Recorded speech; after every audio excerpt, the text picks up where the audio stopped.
everybody. Welcome back to another episode of the Fearcast. This is the podcast dedicated to OCD, anxiety spectrum disorders, and getting your life back.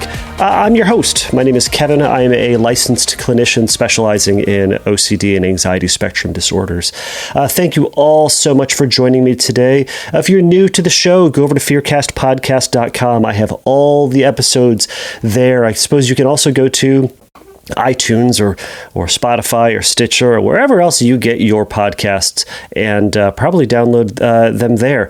After all, you are listening to the show, so I suppose you have found at least this one. So wherever you found this one, there's probably more. So keep digging. But thank you all for joining me. So this is a question and answer based podcast where you, the listener, get to email me, the host therapist, questions that you might have about OCD and anxiety treatment. Again, this is not just OCD, it's anxiety. So it's social anxiety, it's specific phobias, so like snakes and spiders and heights and bears and stuff like that. It can be generalized anxiety, right? How do you deal with anxiety about money, about your health, about your relationships, that sort of stuff? And of course, we talk about OCD a lot, but if you have questions about this other stuff, feel free to go over to fearcastpodcast.com.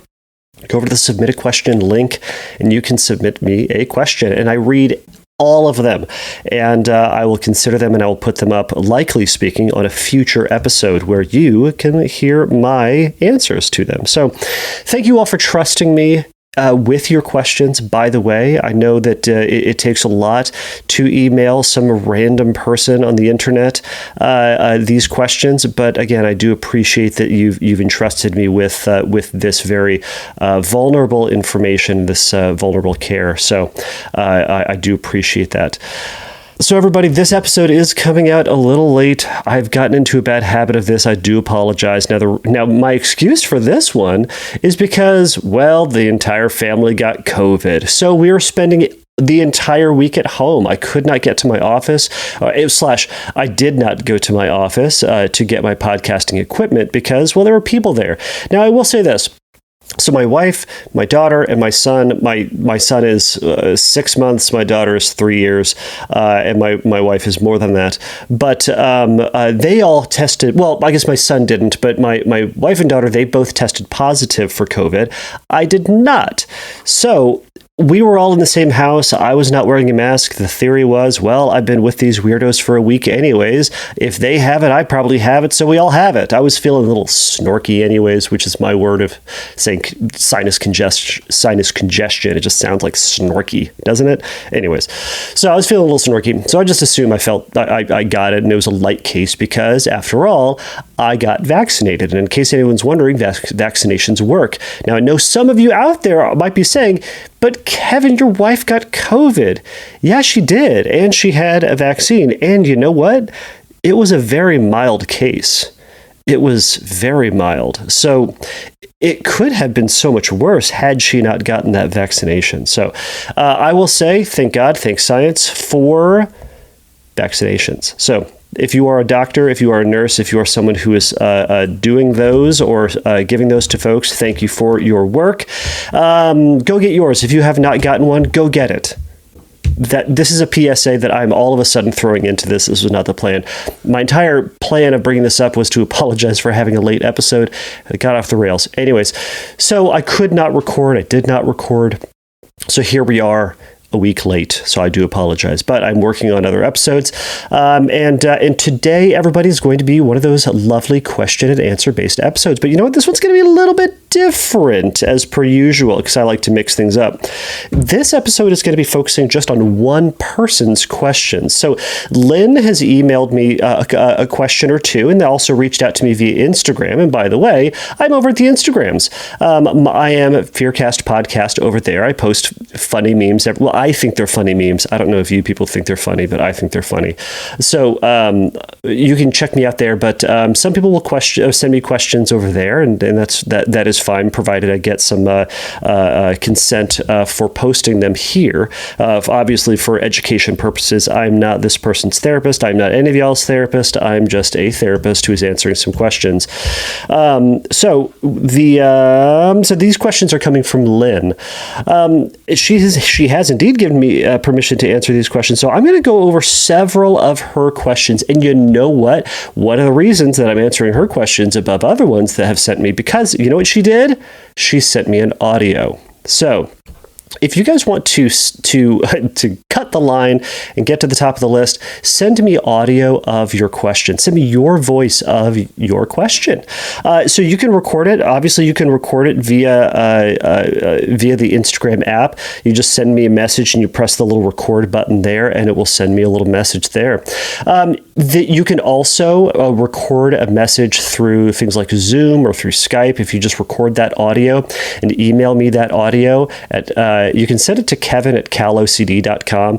I think I have questions at fearcastpodcast.com, but it might be questions or it might be question. I don't know. So just send it over to kevin@calocd.com. I'm so worried that, because that's my work email, that I'm going to get a bajillion emails. But if I get a bajillion emails, that means I got a bajillion emails with questions with audio in them. And that's great, because your voice is so much more interesting than my voice. And I want this to feel like it's your show, because after all, it is. So this is Lynn's attempt to get to the top of the line, and guess what? She did. So, but she also asked a number of other questions, so they might be all over the place. I'm going to try to answer them as best I can. But thank you, Lynn, for sending me those questions, and also thank you to her for spurring me on to record this week, because she reached out on Monday when I typically post the episode, and she said, "Hey, are you still doing this? Because there's no episode." And I was just like, "Yeah, I'm sorry. Everyone's at the house. Everyone's here." And since my wife and I are both therapists, we did sessions from home, but someone had to watch the kid because we were not going to have my in-laws go and be around, diseased children. So, she was in session, and then quickly she had to run out of that session. I had to run in and set up my computer and do my work, and then do a session or two, and then switch out and work with the kids. And they're crying on the other end of the door. My clients are like, "What's happening over there?" I'm like, "I don't know. COVID is making everyone go crazy." So anyways, all that being said, Lynn, thank you for spurring me on, and thank you for these questions. So without further ado, everybody, here are Lynn's questions.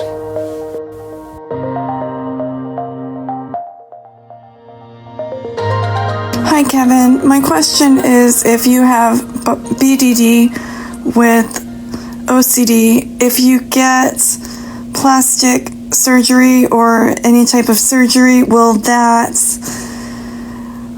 actually fuel the BDD, or will it fix the BDD is my question. I hope this makes sense. Thank you so much for your podcast. I think you're awesome. Thank you so much.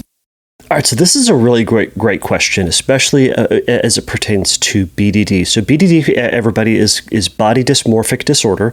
It is a anxiety and kind of anxiety tangent related obsession. It is. You can kind of think about it as it is OCD about one's physical appearance, and it's this cycle where someone has this misperception about the way that they look, and they believe that something about themselves is grotesque, is disgusting, is awful. And it's not like the sort of, vanity that the average person has, where we go like, man, I'm a little overweight. I wish I could tighten this up here. I wish this was bigger. I wish that was smaller. Like that sort of stuff that we all have. This is to a clinical level where there's this perception that there's something about themselves, again, that is just disgusting, that needs to be dealt with. And oftentimes compulsions can take the form of constantly looking themselves in the mirror. It can be maybe even avoiding mirrors. It can be asking people what they think about the X, Y, and Z part of themselves. For some, it can be going to the gym excessively. For some, it can be excessive dieting. It can be applying makeup, and this is usually applying excessive makeup or extreme makeup. And for some people will resort to doing some type of surgery to correct whatever their perceived flaw is. Now, a classic example that I think everybody might know of, you can think about Michael Jackson. So Michael Jackson, if you look at him in the 70s, he looked very different than how he looked in the late 90s and the 2000s, right? So his nose just kept getting smaller and smaller. Everyone's going, where's that nose going? So it is very likely. I haven't heard of any specific diagnosis, so I may be wrong, so don't sue me for libel, I suppose, but he is an example of someone who most likely was very concerned about his nose and how it looked and how he thought it made him look. So he was able to resort to surgery to try to get that corrected to a point where he felt that his nose was not terrible. Now, again, if I'm wrong about that diagnosis, I apologize, but that's an example of someone who could echo or reflect someone who may resort to surgeries for body dysmorphic disorder. Now, if you are interested in learning more about body dysmorphic disorder, I did an episode a couple episodes back with Chris Tronsden, and he is a BDD expert, and that would be a great episode to listen to get more information about this. But Lynn, to your question, so you said kind of two things, and I might be splitting hairs here, but that's kind of what I do.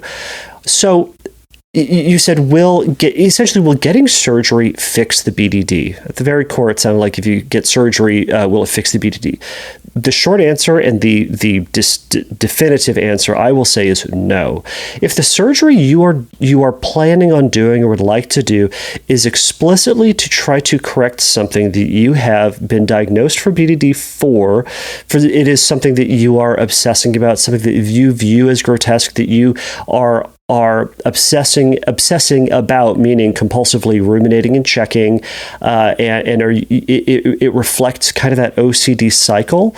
If the attempt is to get surgery to just finally get rid of or to deal with that thing, my answer is no. That surgery will not make that any better. In fact, I will bet pretty much everything I own on that surgery will likely make it worse, because it will be different, and now the only way to fix that is more and more surgery, and the more surgery you get, the more off it may appear. So, and ultimately that surgery isn't taking care of the real issue, which is needing to accept and tolerate the way that you look, or the way that this person looks, whoever, Lynn, you're referring to. Now, you said, what about getting any surgery? Well, so this is my splitting hairs. So any surgery. Well, if that surgery is something that a medical professional, a medical doctor, is advising you get for health purposes and is not cosmetic in nature or not explicitly cosmetic in nature, then I would say that would be something that's likely fine. If you're getting a surgery to help a health issue, well, sometimes we get surgeries, right? I've had a bunch of surgeries myself, and they've greatly helped, but. And this is also something to then work out with a therapist or a professional who knows something about BDD. Sometimes some people can come up with, I'll just use the word excuse, but it can also be the way that we justify compulsions. Some folks, I could imagine, would justify some type of surgery by saying, oh, it's going to be medically helpful, but gosh, you know what? It's also going to make me look better. Right? So I've certainly heard of folks who have had a nose kind of septum alignment. Now, that's something that I know people have done. I know people who have done this. And the idea is that if you have a deviated septum in your nose, and the septum is that cartilage that separates your two nostrils inside your head. So sometimes, and a lot of times, it can be crooked. It can be off to one side, so one side can get more impacted than the other. I think I've had this surgery done. I've had 2 sinus surgeries, and I don't know what happened up there. They just did stuff, but I feel better. Anyways, so the septum, getting that straightened, it's not cosmetic ultimately, because you're not going to see it. It's all fully up in your snout, but some people will argue that correcting it will be of benefit to them, which it might. But you know what? They'll also say, gosh, while you're there, why don't you just make this bridge part a little slimmer? Or why don't you add a little bit here, while you're there, right? So that might be one way somebody may argue that doing this is going to be a benefit. And, I can imagine there can be other surgeries that people might come up with, doing Botox, working on somebody's eyes, working on someone's, ears, if you want detached or attached lobes, right? Somehow making the argument that is also going to correct, I don't know, the way your sunglasses fit on your face, or the way that you hear, or something to that effect. Now, this is just wild speculation, but we all know that OCD and anxiety and BDD can pull our thoughts in a lot of different directions. So if you are on the fence about that, and if you are in your heart of hearts, not even in your heart of hearts, if you are questioning whether or not you are wanting this surgery because of a genuine medical issue or because of the appearance, talk to a therapist about that and really process that with them before you jump down the surgery rabbit hole. So, long story short, no, surgery will not fix BDD. I don't care what anybody tells you. I don't care what anybody on the internet tells you. It will not. But process these further with a therapist for these other caveats. So, Lynn, thank you so much. And let's get on to your next questions.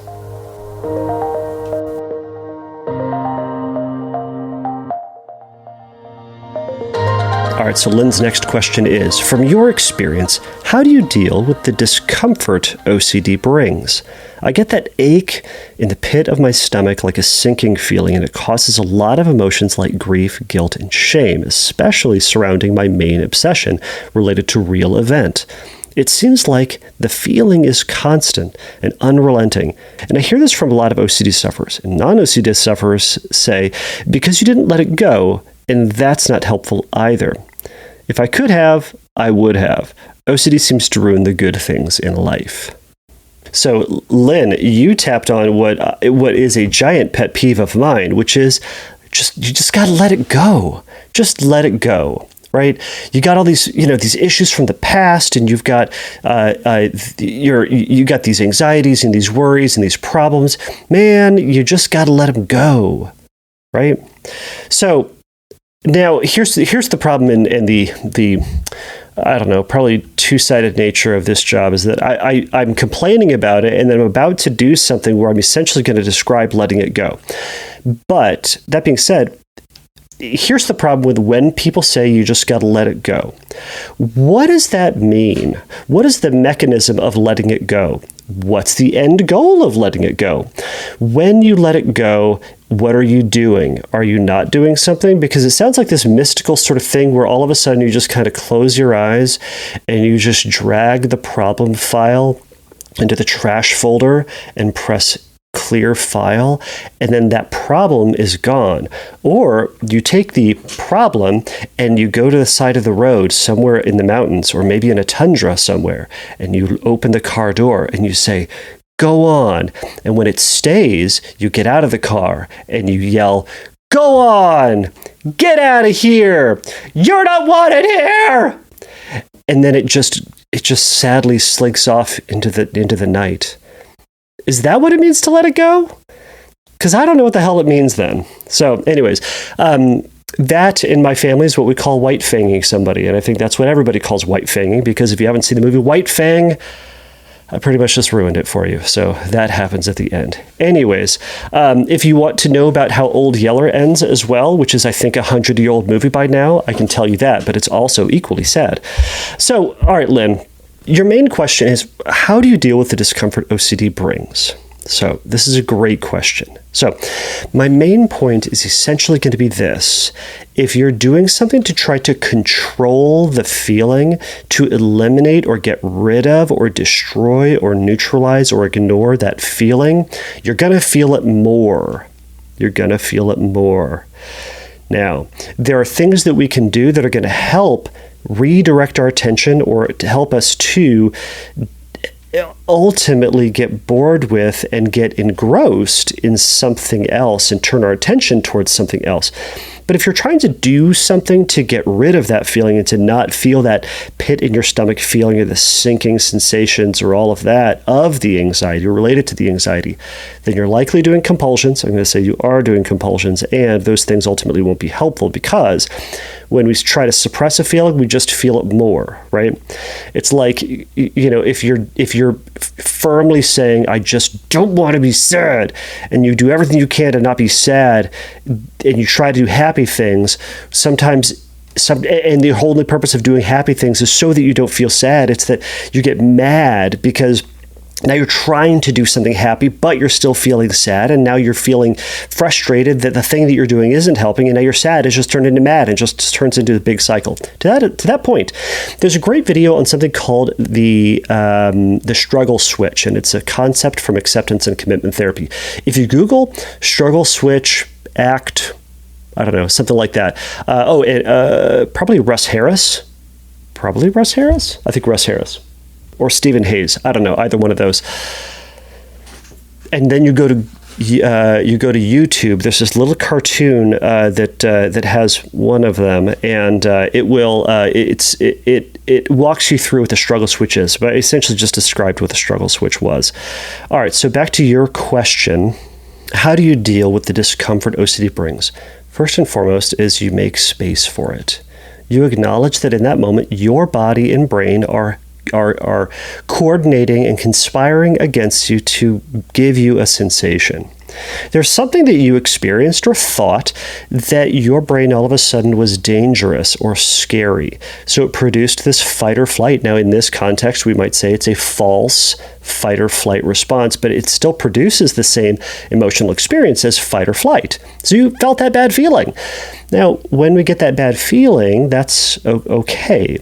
But when we treat it like it's bad, when we treat it like, oh my gosh, that thought or that experience or that feeling is dangerous or is a sign of something dangerous, our brain goes, see, we knew it. We knew it was dangerous, Lynn. That's why you're getting this feeling. That's why we sent out these hormones, these feelings, these sensations, so that you would do something about it. And because you did something, it confirms that. So now, whenever we have that thought, feeling, images, sensation, urges, whatever it is, we're going to give you that feeling again because we got your back, Lynn. We're here for you. So that's why they're there. But the more that you confirm it through your action, through your avoidance, the more you're going to feel that. So what do you do to deal with the discomfort OCD brings? Nothing. We don't do anything with it. We treat it as if it is a false alarm. We treat it as if it means nothing, because it does. You've told yourself 1,000 times that it means nothing, so now it's time to act like it, which means think about what are the things that you are doing in your attempt to get rid of it. Are you trying to convince yourself that you shouldn't be feeling it? Are you desperately trying to not feel it by doing some other action? Sometimes those things are going to be unhelpful and only makes it worse. One thing that we can do in the attempt to let it go and deal with that feeling is to not hold on to it. Now, letting it go, I think what people say is you let it go and then all of a sudden disappears, right? But when we are going to not hold on to it, that means we're not going to hold our attention on it or hold this quote problem right in front of our face the whole time and just like ruminate about how terrible it feels and how awful it feels and how the sinking feeling and that feeling of guilt and shame and all those other things, right? Instead, we're not going to place our attention on that. We're going to shift our attention towards something else. Now, some people will argue that turning your attention toward something else is compulsive and a inappropriate distraction. The problem is that when you say, well, don't think about blank or stop the rumination about blank, it leaves this vacuum of attention. And likely speaking, your brain is just going to go right back to that. Now, if we try to then get engrossed and focus on something that we actually enjoy or that's even marginally more meaningful to us, likely speaking, we're going to give our brain the opportunity to get involved with that and to let go, for it to let go of the attention and to turn off that fight or flight response. It takes some time and it takes some trust. Your brain needs to learn, or you and your brain need to work together to trust that that feeling will go away. Now, I'll say this, Lynn, it always has, and it always will. And then it'll come back, and then it'll go away, and it'll come back, but it's not there permanently. It's this fluctuative thing, but we need to let it fluctuate out. Right. So I like this idea. I mean, so there's this idea of like if you're taking a beach ball and like trying to hold it underwater, it takes all this effort. And then once it slips, it like erupts out. Because it takes a lot of work to try to suppress a feeling. Right. But I kind of like this idea. So let's say if you have a dog or a cat and you hold on to that cat. Right. And that dog or that cat wants to try to go away.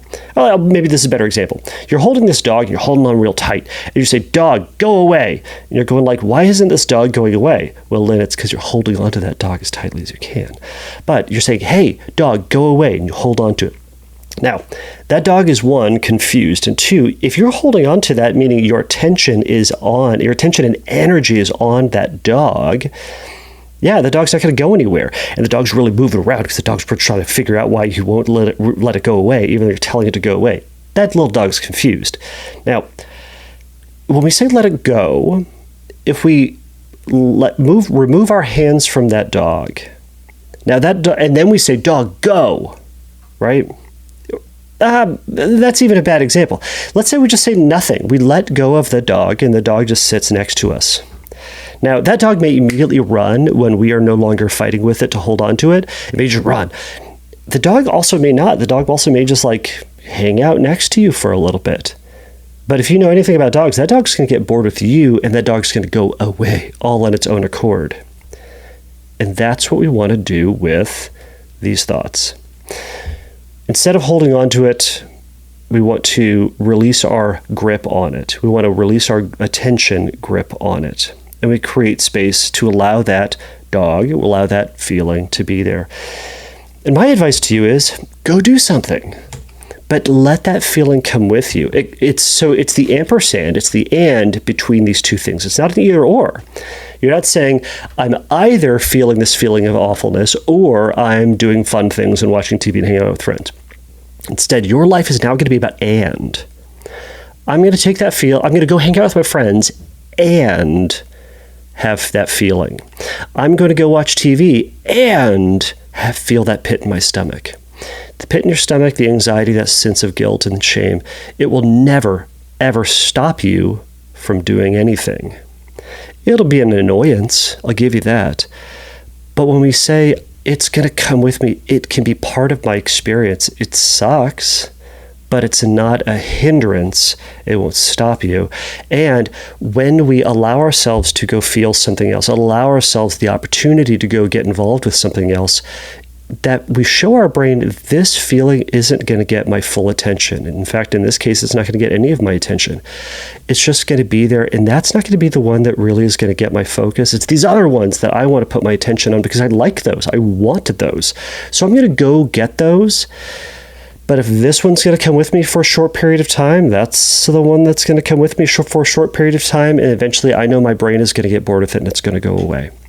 So Lynn, I hope this helps to direct or give you some insight into what you can do with that feeling. But I will say I apologize for the normies out there who are saying just let it go.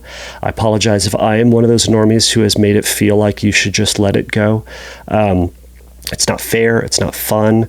It's not compassionate. But sometimes we say that to people. And sometimes we all make mistakes. So, but I hope that this answer has been helpful in giving you some guidance on what you can do. So, all right, on to your next question.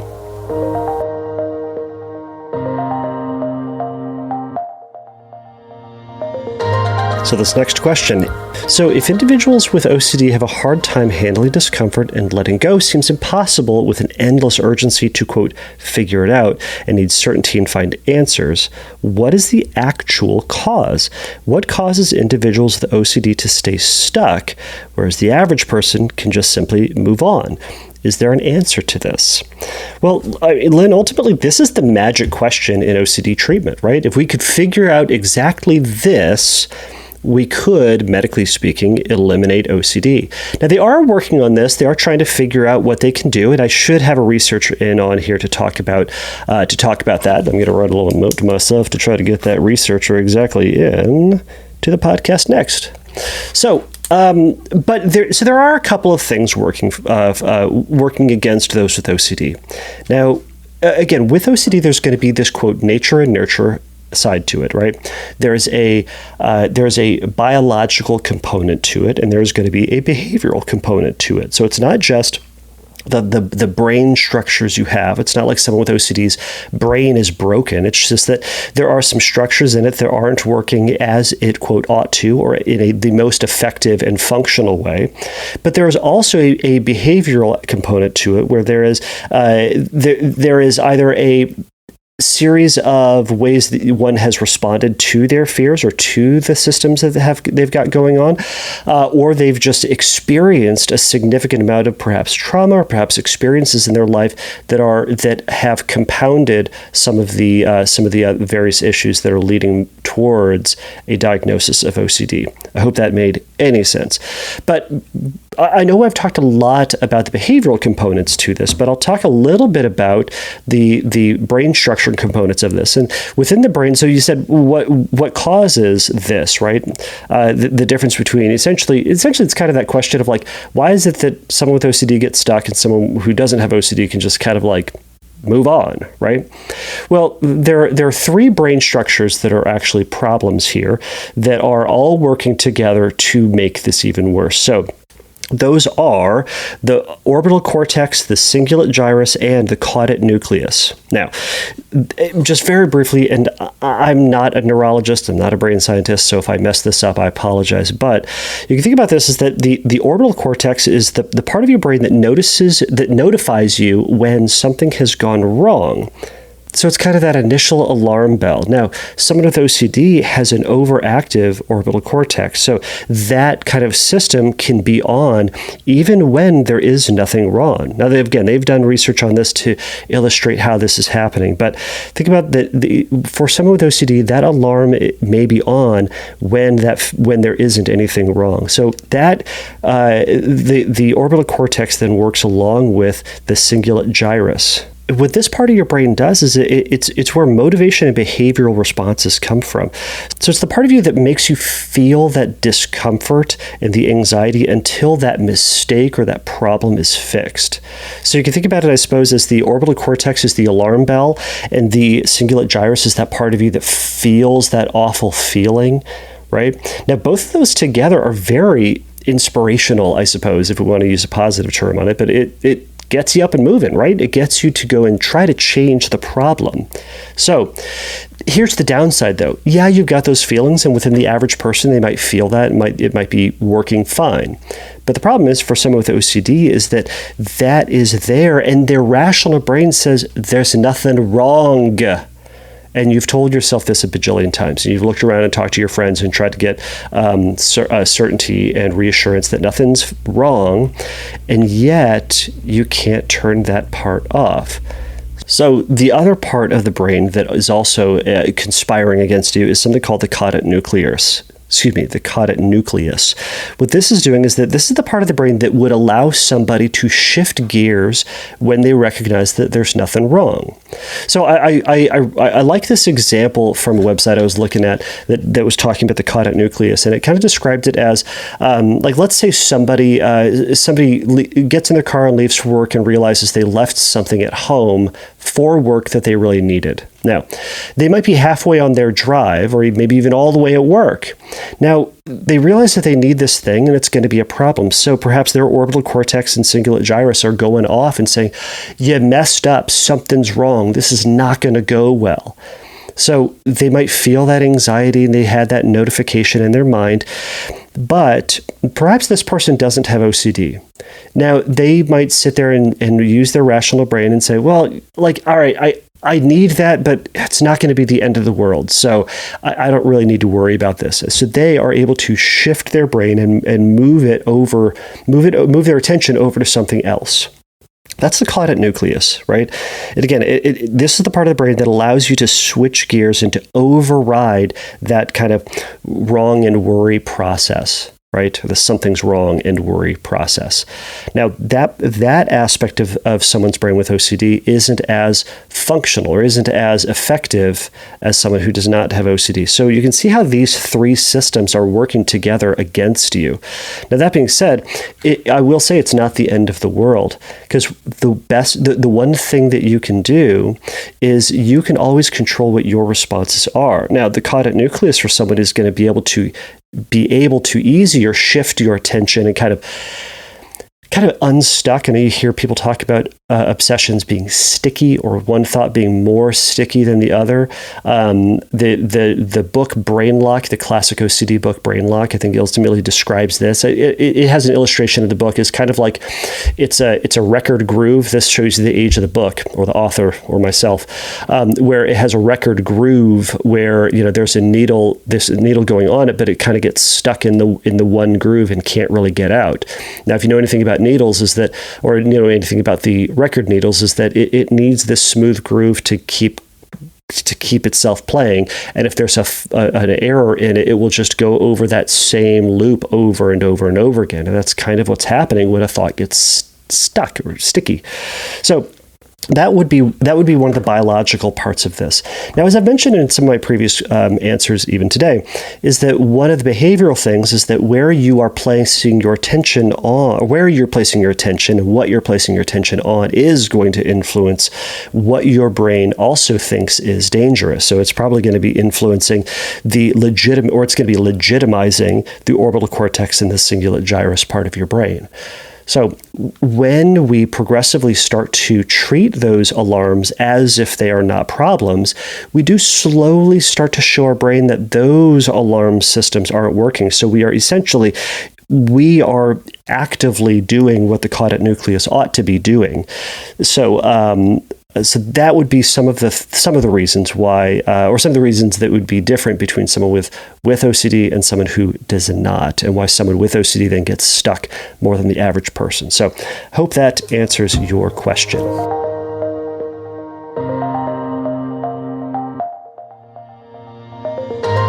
So I'll just move very quickly on to the next question. The next question is relatively short, is do you need to know what the core fears are in order to stop ruminating? Or does trying to figure out what the core fears are lead to even more rumination? So the core fear, to many people's theory about how to treat OCD, and I think this is also the more predominant way to view this, is there's an idea that there's a core fear within the constellation of someone's anxiety. So it can be the core fear that we're not going to be able to handle anxiety, or not be able to handle the stressors and struggles of a moment.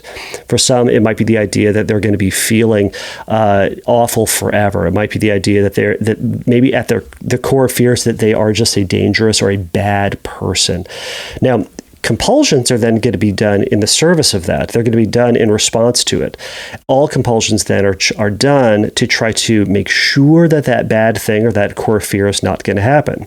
So if someone's fears that they're just this awful, terrible person, all compulsions are going to be done to try to make sure that they're not going to do something violent or harm somebody, or that they're going to prove that they are indeed a good person, right? So it can be, I'll say this, it can be incredibly helpful to know what the core fear is. Now, sometimes for some, the core fear can be elusive and it can be difficult to try to get down to.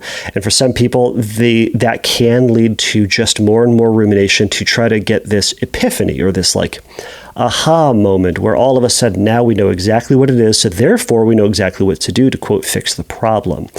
Now, part of that process is also illuminating perhaps what the core fear is, but for some people, it's also just we in treatment, like if I'm working with someone and we're just going in a loop of trying to find this core fear, then we need to just still accept what the uncertainty is, that we may never find it, and then therefore we may never get better.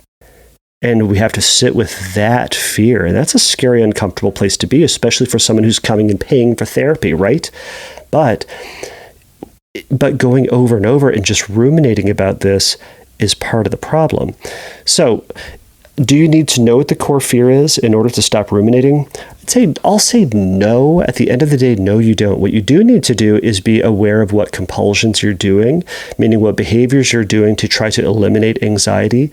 And you need to do a hard stop on those as best you can. Even if you never figured out what that quote core fear is, if you are eliminating these unnecessary compulsive behaviors, you can effectively overcome OCD. So now that is a very broad brush in my description of that. So I hope that was helpful. All right, so this is Lynn's last question, everybody. So buckle up. Here we go. It's a little bit longer, but we'll get through it. Do you find it's best to keep busy? Because if you don't have distractions, it's easier to ruminate and it can make OCD symptoms worsen. Or is distraction a compulsion? I'm finding I need a lot of distractions. Otherwise, I tend to spend more time in my head, and I can easily spend hours going over a real event, trying to figure it out, which makes me try to change the past or worry about the future and not in the moment with my fears. And not in the moment, but then my fears, social anxiety, can sometimes make me not want to do certain things for fear of failure or judgment. Should I do them anyways?